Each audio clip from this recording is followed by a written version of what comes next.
It's definitely important to learn from your own mistakes, but it's even smarter to learn from other people's mistakes. I'm Brighton, and I'm here on the Malecón in La Paz, Mexico, and I'm gonna share a number of mistakes, not necessarily made by me, but made by others who've confessed on the Facebook forum, Expats in Mexico.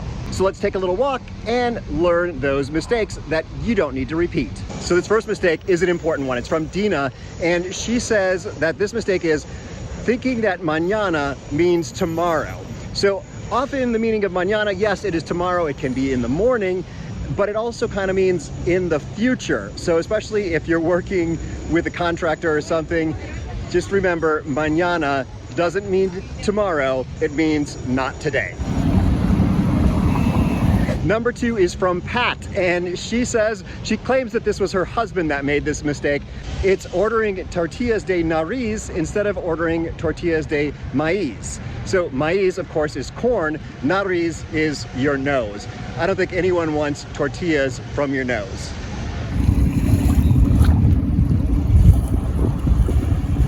So our third mistake comes from Siebert, and the mistake he talks about is thinking that Taco Bell, or calling Taco Bell, Mexican food. It is not. There is not a single Taco Bell in Mexico, and the idea of hard tacos does not exist down here.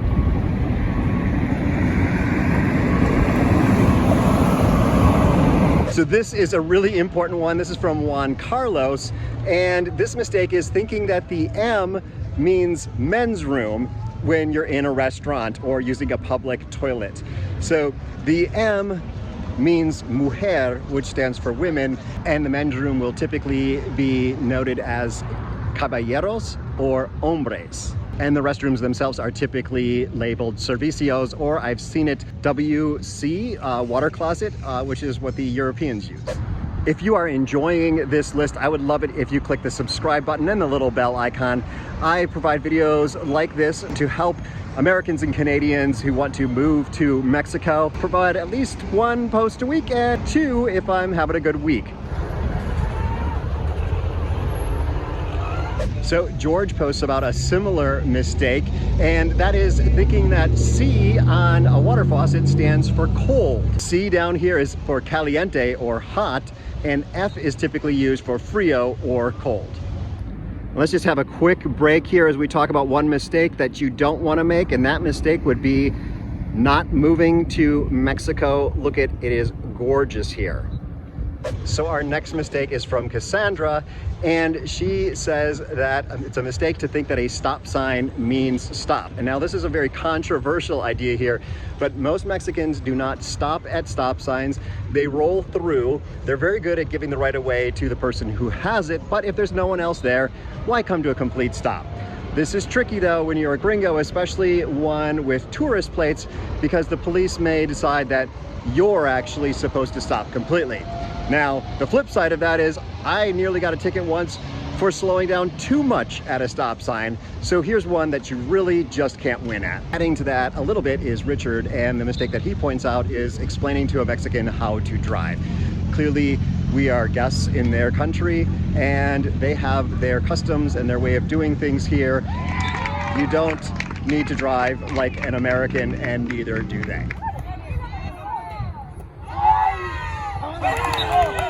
Okay, another cultural mistake from Gio, and he says the mistake is to refuse a plate of food in someone's house. Very rude to refuse food.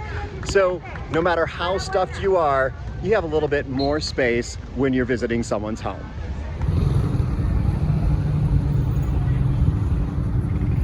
Kathy points out a really smart rule, and that is it's a mistake to correct a Mexican's Spanish. So if you learned your Spanish in Spain or Guatemala or some other country, it's different here. Every country has slightly different versions of Spanish. So just learn how to speak like a local.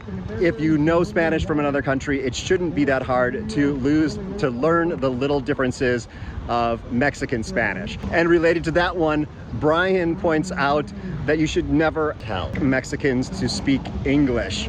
We are in their country. Their language is Spanish, and they're perfectly fine with us talking amongst ourselves in English. No one's gonna come up to us like I've heard of in the States and say, speak our language.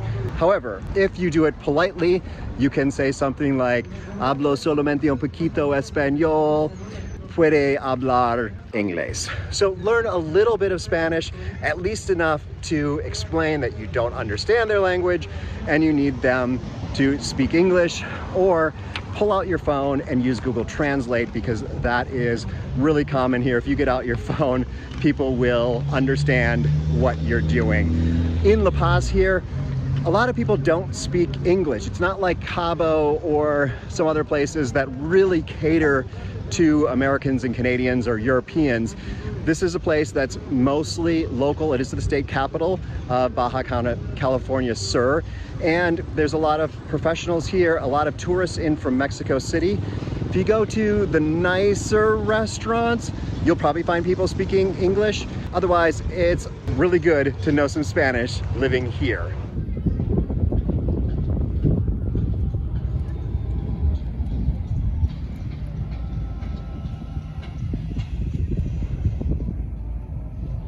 Okay, Slava has a great one here, and this is to ever say the word no. Say yes, even if you have no intention of ever following through.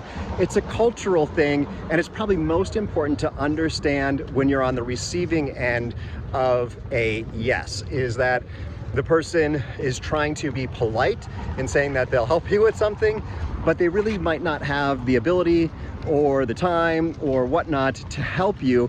However, they're gonna say yes. So be sure that you're kind of sussing out in a situation whether a yes is a yes or a yes is a no. So Tammy here has an important one, and that is to show up on time to a party. This is something that culturally everyone shows up late, especially to parties. I've even heard of people saying like the party starts at 9 p.m., but really people aren't showing up till around 11 or midnight. So I haven't quite mastered this myself. I've been invited to a dinner party at a restaurant at 7 p.m. tonight. So I'm really not sure what time to show up, but the one thing I do know is to not show up before 7. There's no showing up early.